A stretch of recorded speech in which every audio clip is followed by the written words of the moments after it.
नमस्कार दोस्तों, हमारे YouTube channel Shanu sir tutorials में आपका एक बार फिर से बहुत बहुत स्वागत है। दोस्तों, आज जो हम पढ़ने वाले हैं वो हमारी जो प्लेलिस्ट है web designing and web development tutorial for beginner इन हिंदी, इसी की सीरीज़ को हम आज आगे बढ़ाने वाले हैं। और इसी सीरीज़ के अंदर आज हम एक इंटरेस्टिंग टॉपिक पढ़ने वाले हैं, जिसके बारे में वेब डिज़ाइनिंग में सबसे ज़्यादातर यूज़ होता है उस टॉपिक के बारे में। तो आइए समझते हैं हम क्या चीज़ें आज आज हम क्या क्या इस वीडियो के अंदर कवर करने वाले हैं। तो हम कवर करने वाले इसके अंदर HTML के डिव टैग, पैराग्राफ टैग और स्पैन टैग के बारे में। अगर हम वेबसाइट बना रहे हैं तो सबसे ज़्यादातर हमको इन तीन चीज़ों का ये जो तीन टैग है इनका हमको ज़्यादातर यूज़ होता है, और हमको ये समझना है कि कहाँ पर हमको कौन सा टैग का यूज़ करना चाहिए। क्योंकि दोस्तों, वेब डिज़ाइनिंग की अगर अपन बात करते हैं तो वेब डिज़ाइनिंग में हमको वेबसाइट वगैरह बनाना पड़ती है। तो वेबसाइट बनाने के लिए पहले ओल्ड पैटर्न में क्या होता था, पहले के टाइम में, कि टेबल पे हम सारी चीज़ें मैनेज करते थे। ठीक है। अब क्या होता है कि अब हमको रिस्पॉन्सिव वेबसाइट बनाना पड़ती है, तो हम टेबल का यूज़ नहीं करके हम ज़्यादातर काम किस पे करते हैं, डिव पे। जो काम डिव करता है वही काम हमारा पैराग्राफ भी करता है। तो आज हमको यही समझना है कि कहाँ पे हमको डिव टैग यूज़ करना चाहिए और कहाँ पे हमको पैराग्राफ यूज़ करना चाहिए। आज अगर अपन वेबसाइट बनाएंगे तो उसमें ज़्यादातर मतलब मैक्सिमम लेवल पे हमको डिव टैग का ही यूज़ करना चाहिए, क्योंकि डिव टैग एक डिवीज़न टैग कहलाता है जो हमारी वेबसाइट के लेआउट को अलग अलग पार्ट में डिवाइड करने की क्षमता रखते हैं। तो आइए समझते हैं कि कहाँ पे हमको डिव टैग यूज़ करना चाहिए, कहाँ पे हमको पैराग्राफ टैग यूज़ करना चाहिए और कहाँ पे हमको स्पैन टैग यूज़ करना चाहिए। तो इस टैग को समझने से पहले मैं आपसे एक रिक्वेस्ट करता हूं कि अगर अभी तक आपने मेरे चैनल को सब्सक्राइब नहीं किया है तो काइंडली सबसे पहले मेरे चैनल को सब्सक्राइब कर लें, नोटिफिकेशन बेल को आप प्रेस कर लें, ताकि जो भी लेटेस्ट वीडियो है उसकी इन्फॉर्मेशन सबसे पहले आपको मिलती रहे। दोस्तों, इस सीरीज़ में मैं स्टार्ट से एंड तक सब चीज़ें कवर करने वाला हूँ। अगर आप बिगिनर हैं, अगर आप वेब डिज़ाइनिंग में अपना करियर बनाना चाहते हैं तो आप इस प्लेलिस्ट को एक्सेस कर सकते हैं। इस प्लेलिस्ट पे अभी तक मैंने 5 से 6 वीडियो में अपलोड कर दिए हैं। तो इस प्लेलिस्ट को मैं बहुत ही एडवांस लेवल पे बनाने वाला हूँ, जिसमें हम वेब डिज़ाइनिंग और वेब डेवलपमेंट क्या क्या स्किल्स हमको इसके अंदर कवर करना है वो सारी आपको इसके अंदर, इस सीरीज़ के अंदर आपको मिलने वाली है। तो आइए दोस्तों, ज़्यादा टाइम वेस्ट ना करते हुए हम स्टार्ट करते हैं हमारे आज के मेन टॉपिक को। तो जैसा कि मैं आपको बता रहा हूँ कि जितने भी प्रोग्राम्स हम बना रहे हैं, HTML प्रोग्राम्स, सारे के सारे प्रोग्राम्स मेरे यहाँ पे अवेलेबल है। ठीक है। जो भी टॉपिक से मैं प्रोग्राम बना रहा हूँ उसी टॉपिक से मैं यहाँ पे सेव कर रहा हूँ। दोस्तों, मेरी भी वेबसाइट बहुत जल्दी मैं अपलोड करने वाला हूँ, जहाँ पे आपको आपके सोर्स कोड अवेलेबल हो जाएंगे। ठीक है। तो आइए समझते हैं अब हम। तो सबसे पहले तो मैं एक फ़ाइल बना लेता हूँ, और ये जो टॉपिक हम पढ़ रहे हैं ये इसमें आपको मेंटेलिटी पूरी सेट करना पड़ती है वेबसाइट बनाते समय कि डिव टैग क्या होता है और पैराग्राफ टैग हम क्यों यूज़ करते हैं और स्पैन टैग को हमको कहाँ पे यूजेस करना चाहिए। दोस्तों, मैं आपको एक छोटा सा जनरल इंट्रोडक्शन दे देता हूँ कि डिव टैग और paragraph tag almost same work करते हैं, बट दोनों में थोड़ा सा स्पेसिंग का इशू आता है। ठीक है। स्पैन टैग एक इनलाइन एलिमेंट कहलाता है। अगर हमको एक ही लाइन में दो एलिमेंट को एक साथ लिखना है तो उसके लिए हम स्पैन टैग यूज़ करते हैं। ठीक है। अगर हमको ब्लॉक प्रॉपर्टी का यूज़ करना है कि यार मुझे सपोज मेरे पास दो आर्टिकल है, दो आर्टिकल मैंने लिखे हैं, फिर सपोज मुझे ऐसा करना है कि ऊपर मेरा एक प्रोडक्ट आना चाहिए और नीचे मेरा एक प्रोडक्ट आना चाहिए। तो उस प्रोडक्ट के केसेस में हम HTML के अंदर without CSS, without any advance bootstrap classes या कुछ भी बिना उसके यूज़ करें, अगर हमको दो प्रोडक्ट को एक के नीचे एक लेकर के आना है, वो भी उन दोनों के बीच में मुझे कोई गैप नहीं चाहिए। मतलब जैसे मेरा एक मेरा ड्यू ख़त्म होगा, एक मेरा प्रोडक्ट ख़त्म होगा, तो उसके जस्ट नीचे से सेकंड मेरा जो प्रोडक्ट है वो स्टार्ट होना चाहिए। तो ये ब्लॉक लेवल एलिमेंट कहलाते हैं। ब्लॉक लेवल मतलब होता है डिवाइड करना। तो ये ब्लॉक लेवल एलिमेंट जो होते हैं, ड्यू और पैराग्राफ दोनों ऑलमोस्ट एक प्रीडिफाइंड प्रॉपर्टी अलाउ करते हैं जिसका नाम होता है डिस्प्ले ब्लॉक। तो आइए मैं आपको इसे समझाता हूँ, उससे तो अच्छा हम प्रैक्टिकली इस चीज़ को करके देख लेते हैं। तो सबसे पहले मैं यहाँ पे बना लेता हूँ ड्यू पैराग्राफ एंड span.html। मैं आपको इन तीनों को एक साथ इसलिए बता रहा हूँ क्योंकि मैंने शायद लास्ट वीडियो में मैंने वीडियो में पैराग्राफ को तो मैंने कवर कर ही रखा है। ठीक है। तो आज तो हम ड्यू टेक के बारे में भी देख लेंगे, पैराग्राफ के बारे में एक बार रिपीट कर लेंगे और स्पेन टेक के बारे में रिपीट कर लेंगे। कभी कभी कोई कंपनीज वगैरह पूछ लेती हैं कि what is the difference between div tag, paragraph tag and span tag. तो आइए समझते हैं इसके बारे में। दोस्तों ये जो मेरी फाइल है, इस फाइल के अंदर सबसे पहले हम HTML5 इंक्लूड कर लेते हैं। तो इस एडिटर पे मैं काम कर रहा हूँ, इस एडिटर का नाम है विजुअल स्टूडियो कोड। ये कहाँ से आपको डाउनलोड करना चाहिए, तो आप मेरे लेटेस्ट आप जो मेरे वीडियो है वेब डिज़ाइनिंग के उनको आप देखें, उसमें मैंने आपको विजुअल स्टूडियो कोड के बारे में मैंने आपको समझा रखा और कहाँ से उसको डाउनलोड करके इंस्टॉल करना चाहिए मैंने उसके अंदर डिस्क्रिप्शन बॉक्स में, उस वीडियो के डिस्क्रिप्शन बॉक्स में मैं लिंक भी दे रखे। तो आप वहाँ से इजीली नेट पे जा करके या गूगल पे भी आप सिंपली सर्च करोगे तो आपको मिल जाएगा विजुअल स्टूडियो कोड, जो कि ऑलमोस्ट सारे प्लेटफॉर्म पे अवेलेबल है।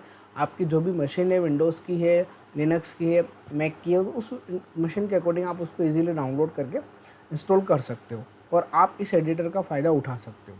इस एडिटर का फ़ायदा क्या क्या है, बहुत सारी शॉर्टकट ट्रिक है इसके अंदर और शॉर्टकट ट्रिक हम बना भी सकते हैं और काफ़ी ऑलमोस्ट सारी फैसिलिटी है, क्योंकि ये जो एडिटर है इस पर मैं Python, PHP, angular, JS almost सारी लैंग्वेजेस इसके अंदर हम कवर करते हैं और बहुत ही लाइट वेट एडिटर है क्योंकि माइक्रोसॉफ्ट का है।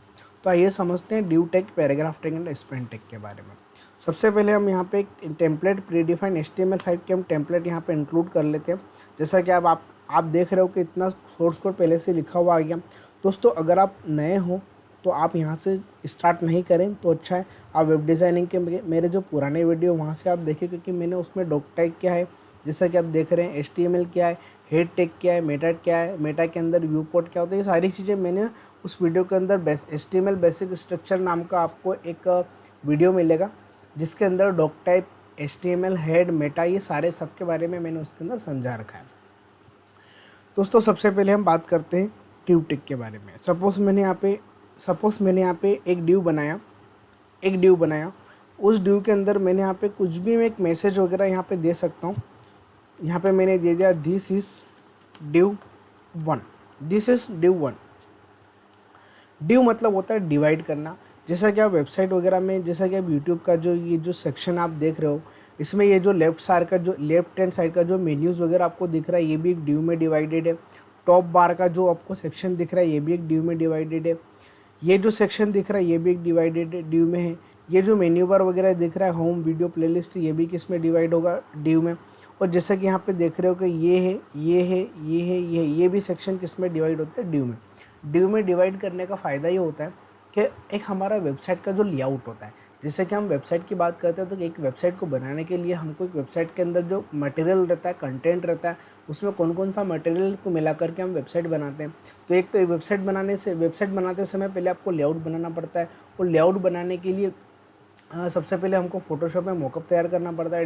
वेब डिज़ाइनर जो रहता है, जो ग्राफिक डिज़ाइनर रहता है, वो हमको मॉकअप बना के देता है। वो हमको एक इमेज बना के देता है कि यहाँ पे हमारा हेडर है, यहाँ पे हमारा फूटर है, यहाँ पे हमारा मेन कंटेंट रहेगा, यहाँ पे हमारा स्लाइडर सेक्शन रहेगा, यहाँ पे हमारा मेन्यू बार रहेगा, यहाँ पे हमारी वेबसाइट का लोगो रहेगा, यहाँ पे हमारे वेबसाइट के अंदर फूटर रहेगा, यहाँ पे हमारा मेन कंटेंट रहेगा, ये लेफ्ट साइड पर रहेगा, राइट साइड पर रहेगा। तो ये सब लेआउट होता है, एक मटेरियल बना ये सब मटेरियल को मिला करके हम एक वेबसाइट को तैयार करते हैं। तो ये जितने भी हमको बनाना है, हेडर सेक्शन, फुटर सेक्शन, ये जितने भी सेक्शन हैं, इसको हम ड्यू में मैनेज करते हैं। ड्यू में क्यों मैनेज करते हैं, मैं आपको समझा देता हूँ। जैसे कि मैंने यहाँ पे लिखा दिस इज़ ड्यू 1, मैंने यहाँ पे दोस्तों सबसे पहले तो हम इसको रन करके देख लेते हैं। रन करके देख लेते तो सिंपली मेरे पास मैसेज डिस्प्ले हो जाएगा ड्यू। अभी आपको कुछ भी शो नहीं होगा, बट ड्यू के बाय डिफ़ॉल्ट प्रॉपर्टी क्या क्या होती है पहले मैं आपको समझा देता हूँ कि जो हमारा ब्राउज़र है वो बाय डिफ़ॉल्ट ड्यू के अंदर क्या क्या प्रॉपर्टी ऐड कर देता है, उसको हम यहाँ से नहीं समझ सकते, इसके लिए हमको उसको रन करना पड़ेगा। तो आइए हम हमारे फोल्डर में चलते हैं। फोल्डर हमारा कहाँ पे, सी के अंदर मैंने एक फोल्डर बना रखा है HTML प्रोग्राम। इसके अंदर हमने यहाँ पे अभी जो फाइल बनी है ड्यू पैराग्राफ स्पेन के बारे में, इसको मैं जल्दी से ओपन कर लेता हूँ। ओपन करने के बाद हमें देखते हैं कि हमारा जो विंडो है, हमारा जो ब्राउज़र है, देखो दोस्तों यहाँ पे आपको स्क्रीन पे दिख रहा होगा, मैं इसको थोड़ा सा मैक्सिमाइज़ कर देता हूँ। दिस इज़ ड्यू 1 लिखा हुआ आ चुका है ना। अब आप बोलोगे कि यार सर ये तो नॉर्मली हो गया, इसके अंदर नया क्या है। तो नया कुछ नहीं है, हमको केवल ये समझना है कि ड्यू की बाय डिफ़ॉल्ट प्रॉपर्टी, ये जो ब्राउज़र है जिस पर हम रन कर रहे हैं, हर ब्राउज़र चाहे वो मोजिला हो, चाहे वो इंटरनेट एक्सप्लोरर हो, चाहे वो कोई सा भी ब्राउज़र है, वो हमारे जो ड्यू रहते हैं HTML के, उसके अंदर कुछ नहीं तो कुछ प्रॉपर्टी बाय डिफ़ॉल्ट पहले से ऐड कर देता है। तो इसके अंदर क्या क्या है यहाँ से आपको समझ में नहीं आएगा। इसको आप राइट क्लिक करके आप इसको इंस्पेक्ट करके देखें। जैसे आपने इसको राइट क्लिक करके इंस्पेक्ट करके देखा तो आपको यहाँ पे दिखेगा। देखो दोस्तों, यहाँ पे एक इंस्पेक्ट एलिमेंट आ गया। ये जो नीचे टूल बार वगैरह दिख रहा है इसको इंस्पेक्ट एलिमेंट बोलते हैं। इससे हमारी वेबसाइट का हर लेआउट हम यहाँ से मैनेज कर सकते हैं, बट एक स्टैटिक लेवल पे, मतलब परमानेंटली नहीं होता है। एक मतलब एक चेक करने के लिए होता है, टेस्टिंग करने के लिए होता है कि यहाँ से मैं स्टाइल सेट वगैरह देख सकता हूँ कौन कौन सी CSS बाय डिफ़ॉल्ट होती है। जैसे कि जैसे यहाँ में मैंने डिव पे क्लिक करा तो देखो दोस्तों, डिव की जो बाय डिफ़ॉल्ट विड्थ ऊपर दिख रही है आपको, डिव हाईलाइटेड हो चुका है, उसके नीचे 530.4 और क्रॉस 18.8 आपको दिख रहा है। तो ये जो विथ है बाय डिफ़ॉल्ट कितनी है 530 है, और हाइट कितनी है इसकी 18 है। ठीक है, ये आप बिल्कुल भी फिक्स मत करना। मैंने पुराने वीडियो में भी समझा रखा है, पैराग्राफ के अंदर H1 के अंदर जो मैंने आपको एक वीडियो कवर करके दिया, उसकी आप मेरी प्लेलिस्ट को आप देख सकते हो। उस वीडियो के अंदर मैंने एक टॉपिक कवर किया था हेडिंग टैग और पैराग्राफ टैग के बारे में। उसमें मैंने समझाया था कि हमारा जो H1 रहता है, हेडिंग रहता है, हमारा जो पैराग्राफ रहता है, वो उसकी कभी भी विड्थ फिक्स नहीं रहती है। वो विड्थ क्या होती है, हमारे ब्राउज़र विंडो को मिनिमाइज मैक्सिमाइज करने पे विड्थ बढ़ती है और कम होती है। तो यहाँ पर भी वही कंसेप्ट है कि अभी मेरी ड्यू की विड्थ कितनी है 530, बट जैसे ही मैं इसको कैंसिल करके जैसे ही मैं इसको कंट्रोल माइनस करता हूँ, कंट्रोल माइनस करने पे मैं इसको 100% पे सेट कर देता हूँ। जिससे कि ये मेरा 100% पे यहाँ पे क्या हो चुका है, सेट हो चुका है। अब अगर मैं इसकी विड्थ वगैरह देखता हूँ तो आप देखना यहाँ पे उसकी विड्थ पूरी क्या होगी, चेंज हो जाएगी। ये विड्थ कितनी हो गई 1350 और हाइट कितनी 18।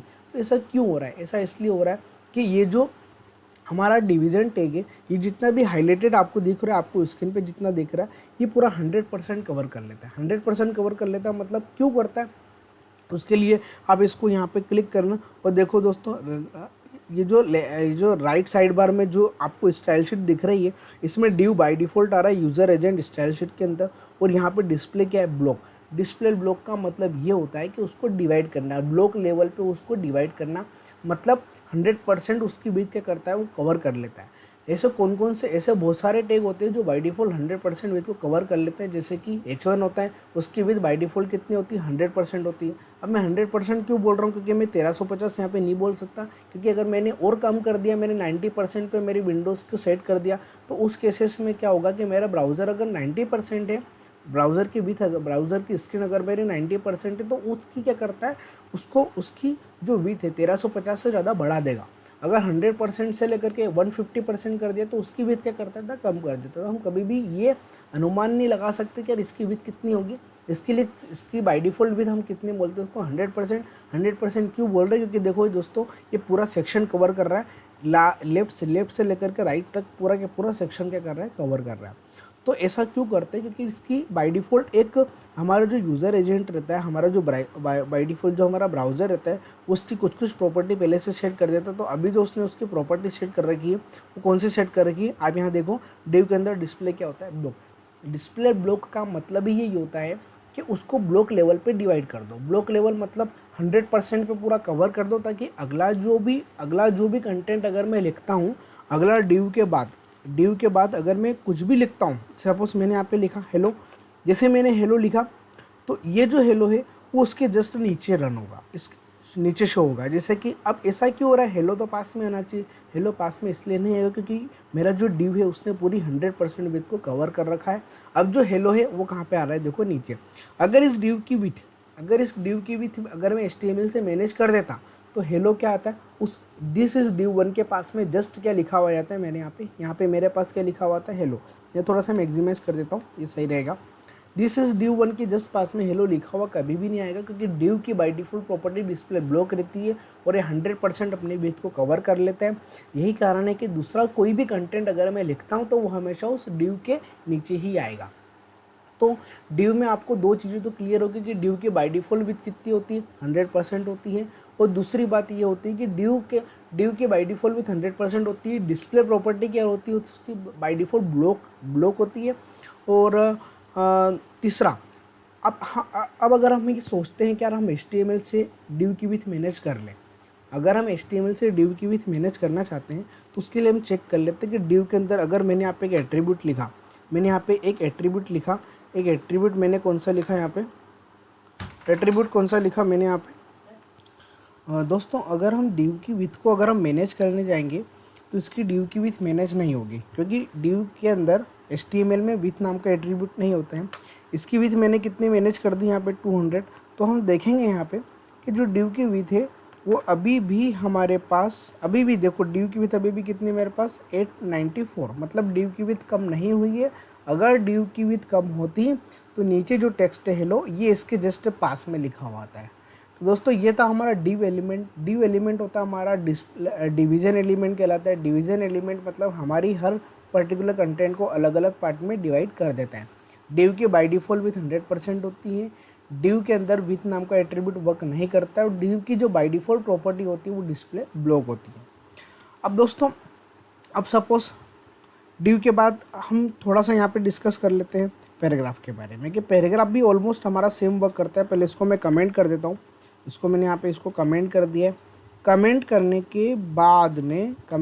के बाद में जब मैंने यहाँ पे पैराग्राफ लिखा तो पैराग्राफ के अंदर भी हमारे पास सेम आउटपुट आएगा, this is paragraph, this is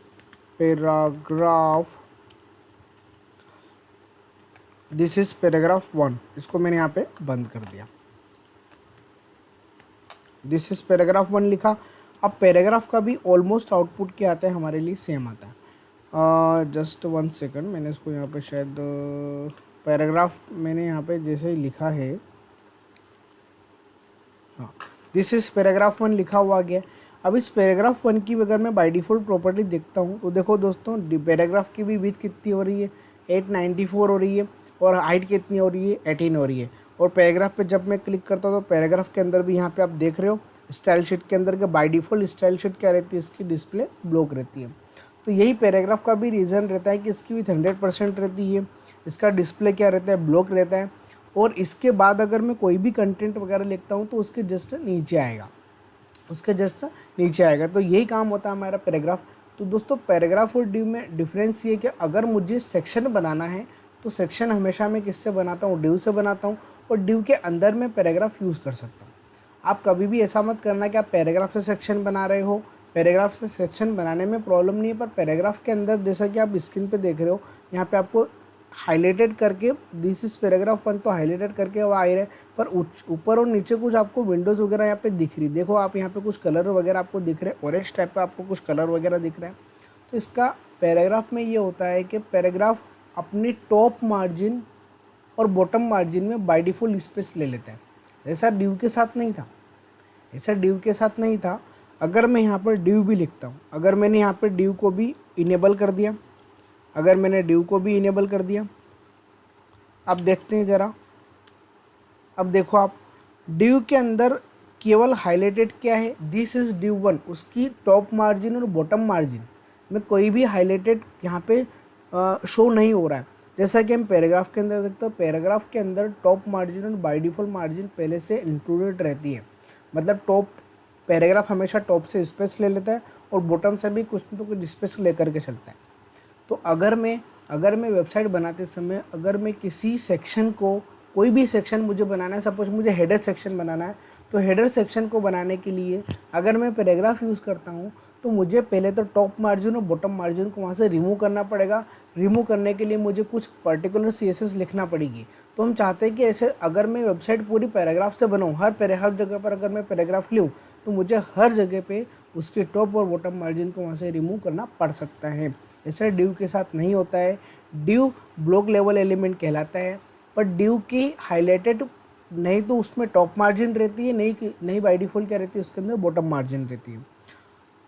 एक हम बात करते हैं दोनों में डिफरेंस समझते हैं। दोनों में डिफरेंस ऐसा है कि सपोज जैसे कि मैंने यहाँ पे 2 div बनाए, मैं आपको समझा देता हूँ। मैंने यहाँ पे 2 div बनाए, this is div 1, this is div 2। एक और मैंने यहाँ पे पैराग्राफ बनाया, this is paragraph 1 and this is paragraph number 2। अब देखता दोनों में आउटपुट क्या आएगा। पहले ऊपर मैंने 2 डिव बना रखे हैं, तो डिव मतलब ब्लॉक लेवल एलिमेंट होगा। देखो दोस्तों, सबसे पहले तो डिव 1 है, दिस इज डिव 1 पूरा 100% लिया।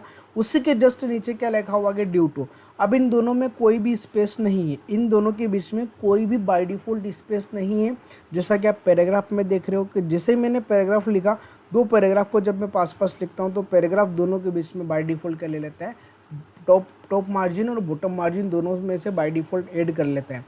तो अगर मैं चाहता हूं कि वेबसाइट के अंदर हेडर के जस्ट नीचे मेरे पास, हेडर के जस्ट नीचे मुझे नेविगेशन बनाना है, और हेडर को अगर मैंने पैराग्राफ में ले लिया और नेविगेशन को अगर मैंने पैराग्राफ में ले लिया, तो मुझे दोनों के बीच में से बाय डिफ़ॉल्ट स्पेस को पहले रिमूव करना पड़ेगा। और अगर मैं दोनों को डिव में लेता हूं तो डिव के अंदर कभी भी बाय डिफ़ॉल्ट स्पेस नहीं आती हैं। जैसे मेरा डिव का एक एलिमेंट खत्म होगा, उसी के जस्ट नीचे से सेकंड लाइन में मेरा सेकंड एलिमेंट स्टार्ट हो जाता है। और पैराग्राफ में जैसे मेरा पैराग्राफ पहला एलिमेंट मेरा पैराग्राफ का फिनिश होगा, तो पैराग्राफ बाय डिफ़ॉल्ट टॉप और बॉटम मार्जिन ले लेता है। दूसरा जो सेक्शन रहेगा, दूसरा जो मेरा डिव पैराग्राफ के नीचे मेरा कोई भी एलिमेंट रहेगा, कोई भी डिव रहेगा, तो वो हमेशा कुछ स्पेस के बाद ही क्या होगा, वहाँ पे डिस्प्ले होगा। जैसा कि आप यहाँ पे देख रहे हो, दोनों पैराग्राफ के बीच में बाय डिफ़ॉल्ट स्पेस आ जाती है और डिव के दोनों के बीच में बाय डिफ़ॉल्ट स्पेस नहीं आती है। बट मैं चाहता हूँ कि मुझे 2 एलिमेंट को जस्ट पास लिखना है, तो उसके लिए मुझे इनलाइन एलिमेंट का यूज़ करना पड़ेगा। और इनलाइन एलिमेंट जो होता है वो हमारा स्पान टैग कहलाता है। तो उसके लिए मैंने यहाँ पे 2 स्पैन बना लिए। एक स्पैन बनाया मैंने यहाँ पे, दिस इज़ स्पान 1, और एक और मैं यहाँ पे जल्दी से इसको कॉपी कर लेता हूँ। दिस इज स्पान 1 के जस्ट पास में मैंने यहाँ पे स्पान 2 लिखा। This is span 1, this is span 2। जैसे इसको रिफ्रेश करूँगा तो दिस इज स्पान 1 लिखा हुआ आ रहा है, और उसके जस्ट पास में क्या लिखा हुआ है, दिस इज स्पान 2। तो स्पान टैग इनलाइन एलिमेंट कहलाता है। अगर आपको एक ही लाइन में एलिमेंट को डिस्प्ले करना है तो उसके लिए हम स्पान एलिमेंट का यूज़ कर सकते हैं। बट स्पान इनलाइन एलिमेंट कहलाता है। जितना हो सके उतना आपको इसको कम यूज़ करना चाहिए। ज़्यादातर वेबसाइट अगर आपको बनाना है तो उसमें आपको ज़्यादातर लेवल पे डिव टैग का ही यूज़ करना पड़ेगा, और उसके अंदर हम पैराग्राफ को मैनेज कर सकते हैं। दोस्तों बिल्कुल मैं आपको क्लियर कर देता हूँ कि वेबसाइट के हर सेक्शन को बनाने के लिए हम डिव टैग का यूज़ करते हैं। पैराग्राफ एक आर्टिकल के जैसे वर्क करता है। एक आर्टिकल मतलब जैसे कि मुझे इंट्रोडक्शन वगैरह लिखना है, कोई भी मुझे अगर कोई भी सेक्शंस के अंदर अगर मुझे कोई भी कंटेंट वगैरह लिखना है तो उसके लिए मैं पैराग्राफ का यूज़ कर सकता हूँ। स्पान टैग इनलाइन एलिमेंट कहलाता है, उसके लिए मुझे स्पान टैग का यूज़ हम कर सकते हैं। तो ये तीनों में डिफरेंस था कि डिव टैग क्या होता है, पैराग्राफ टैग क्या होता है, स्पान टैग क्या होता है। Div tag by default space ले लेता है, पैराग्राफ दोनों के बीच में बाय डिफ़ॉल्ट स्पेस को मेंटेन करके रखता है, और स्पान टैग के अंदर कभी भी इनलाइन एलिमेंट होता है, इसके कभी भी ब्रेक नहीं होते हैं। इनको ब्रेक करना हो, जैसे कि सपोज मुझे दोनों को ब्रेक करना हो, तो दोनों को ब्रेक करने के लिए दोनों स्पान के बीच में मुझे यहाँ पे क्या लगाना पड़ेगा, बी आर टैग। तो जैसे मैं बी आर टैग लगाऊंगा तो तब जा कर के दोनों के बीच में क्या होगी, ब्रेक आ गई। अदरवाइज़ ये कभी भी ब्रेक नहीं करते हैं। और मुझे अगर दोनों के बीच में स्पेस लाना है, सपोज मुझे अगर दोनों के बीच में स्पेस लाना है, तो स्पेस लाने के लिए हम यहाँ पे एम% ऑपरेटर NBSP का यूज़ कर सकते हैं। बट NBSP क्या करता है, एक बार NBSP लिखोगे अगर आप, तो उसके लिए वो एक दोनों के बीच में देखो यहाँ पे एक गैप आ गई है। अगर मैं यहाँ पे इस NBSP को अगर मैं कॉपी करके मल्टी टाइम्स बार लिख देता हूँ, अगर मैं इसको मल्टी टाइम्स बार लिख, मैंने इसको 3 बार लिखा, तो यहाँ पे 3 स्पेस यहाँ पे क्या हो जाएगी, मैनेज हो जाएगी। तो हम स्पेस के लिए हम कभी भी NBSP का यूज़ नहीं करेंगे। BR के लिए हम कभी भी BR टैग का यूज़ बहुत कम लेवल पे करते हैं, ठीक है, क्योंकि ये दोनों चीज़ें हम CSS से इजीली मैनेज कर सकते हैं। तो दोस्तों ये था, इसको हमको समझना बहुत ज़रूरी है कि कहाँ पे हमको डिव टैग यूज़ करना चाहिए, कहाँ पे हमको पैराग्राफ यूज़ करना चाहिए, और कहाँ पे हमको स्पैन टैग यूज़ करना चाहिए। दोस्तों आशा करता हूँ कि आपको वीडियो समझ में आ गया होगा।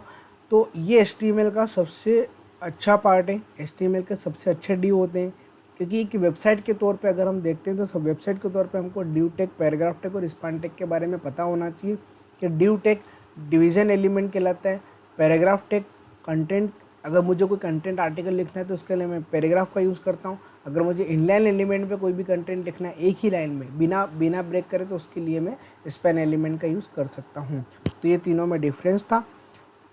दोस्तों आशा करता हूँ कि आपको वीडियो समझ में आ गया होगा। अगर आपको वीडियो समझ में आ गया है तो प्लीज़ आप मेरे वीडियो को लाइक कर लें और मेरे चैनल को सब्सक्राइब करना ना भूलें। और एक बात, अगर अभी तक आपने मेरी प्लेलिस्ट को एक्सेस नहीं किया है तो आप मेरी जो प्लेलिस्ट है web designing and web development tutorial for beginner, इसकी मैं डिस्क्रिप्शन बॉक्स में, इस वीडियो के डिस्क्रिप्शन बॉक्स में मैं आपको इस लिंक प्लेलिस्ट की लिंक दे दूँगा। अगर आपको PHP वगैरह पढ़ना है तो PHP ट्यूटोरियल फॉर बिगिनर के लिए मैंने एक प्लेलिस्ट बना रखी है। अगर आपको एडवांस लेवल पे चीज़ें देखना है PHP के और MySQL के रिलेटेड वीडियो देखना है तो उसके लिए PHP MySQL ट्यूटोरियल और हिंदी, ये भी सीरीज साथ साथ में चल रही है। इसके अंदर में मैं काफ़ी एडवांस लेवल पे चीज़ें कवर करने वाला हूँ। तो दोस्तों इस वीडियो को हम यहीं पे स्टॉप करते हैं और आगे के कुछ HTML के नए टैग के बारे में हम देखेंगे। दोस्तों वीडियो कैसा लगा आप प्लीज़ इसको लाइक ज़रूर करें और मुझे कमेंट बॉक्स में बताएं, ताकि जो भी अपडेशंस हो वो मैं नेक्स्ट वीडियो में उसके अंदर मैं उसके अपडेशंस के साथ में आपको आपकी रिक्वायरमेंट को मैं फुलफ़िल कर सकूं। ओके दोस्तों, अभी के लिए इतना ही। Okay bye.